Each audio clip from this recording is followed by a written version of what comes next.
Hey, what's up, Fit Fam? Josh here. It's that time of month again. We've already gone over workout A. Now we're going over workout B for February in our strength club. So for this workout, you can see the template. You know the structure, very similar to the way we always do things. We're going to break things down into pieces. So we're going to start here with our ramping. Again, as a reminder, ramping technically is an acronym for range of motion, activation, movement, preparation. But we also, which just basically means doing things to get your body moving a little bit better. We also think of ramping as that in that sense of let's kind of build up so we can start from zero, because sometimes we're coming in either early or after work. Maybe we're not feeling it that day, but we know we got to get in here and do that work. Let's start with some things that are a little easier, a little gentler on the body so we can build up that energy mentally and physically to do the stuff that's going to come up after this. So you know how we do it. We're going to start with those hangs. Again, great for shoulder mobility, great for decompressing that spine when you're and grip strength, obviously, which is a huge indicator of longevity. Focus on your breathing here. Long, deep breaths. Fill that torso up with as much air as you can, expanding in every direction like a big balloon. Hold it for a couple seconds and then slowly, like you're gonna just let that air out of the balloon real slow. And then as you keep pushing all that air, you're gonna feel those abs wall up here, which is an awesome feeling as well. Use those legs as much as you need to, but only as much as you need to, because we still want to keep getting better. You can get to the place where you're hanging for that full 30 seconds. Sometimes you need to use those legs to get there though. You keep challenging yourself, you will get stronger here.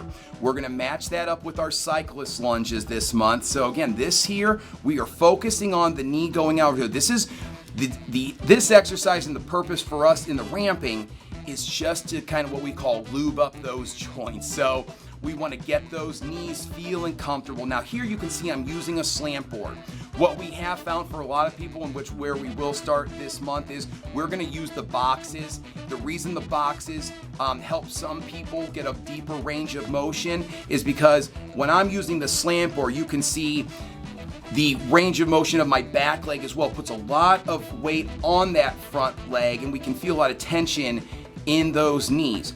As we use a box and raise that leg up, more of that weight is going to be put on that back leg to support us, which is going to take some of the pressure off of your knees. So if you're struggling with that range of motion, and what I mean by that is you can see here, my knee is going out over those toes. See how my thigh is actually touching the back of my calf? In squatting terms, sometimes we would refer to this as an ass to grass situation or position, but it's in a lunge. But I want to feel that back of my thigh touching my calf. So if you can do that on the slant board, that's great. But notice how, because that's happening because those knees are going out past my toes. Those joints are getting warmed up. You can see here I'm also using the squat rack if needed to support yourself if you feel like you're losing your balance. This exercise is so valuable for getting your body moving better. So don't be afraid of these. You don't have to get a bunch of reps in. In fact, I've been talking for 2 to 3 times as long as you're actually going to do this exercise, okay? So we'll get 2 sets of hangs in, 1 set of cyclist lunges on each leg, exploring that range of motion there. Then the second group of exercises for our ramping, we're gonna head over to the blue floor and we're gonna do our anti-rotational glute bridges here. So we're gonna use that band. We want tension in that band, enough tension that you feel like you're resisting that rotation. Then push the ground away from you, squeezing those glutes as you drive those hips up toward the ceiling. I want you to focus on pushing through those heels here, squeeze those glutes tight. And again, the further you step away, the more challenging it's going to be for the anti-rotational aspect of this.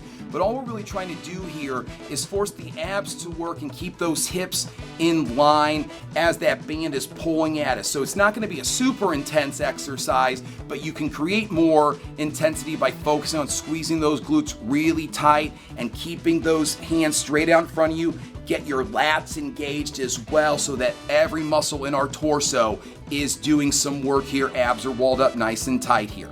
The second exercise is our band half kneeling alternating rows.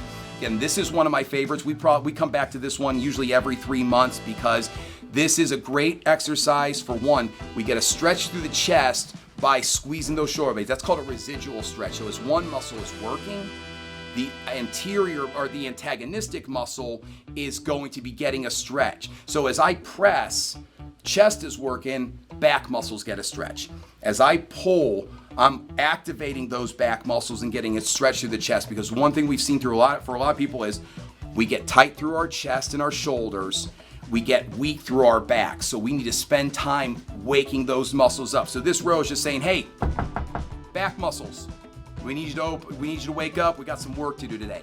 The half kneeling position allows us to activate that glute by squeezing that glute nice and tight, driving. It's almost gonna feel like you're pushing your hip. Now you'll see here, I'm not pushing my hip forward as I row, but in my head I'm thinking squeeze that glute and push that hip forward as I row. But because that glute's already squeezed, it's not going anywhere. I'm feeling that stretch through my hip flexor, because again, when the glute fires, the hip flexor gets a bit of a residual stretch there as well, driving that front big toe into the floor. And we're alternating those arms here.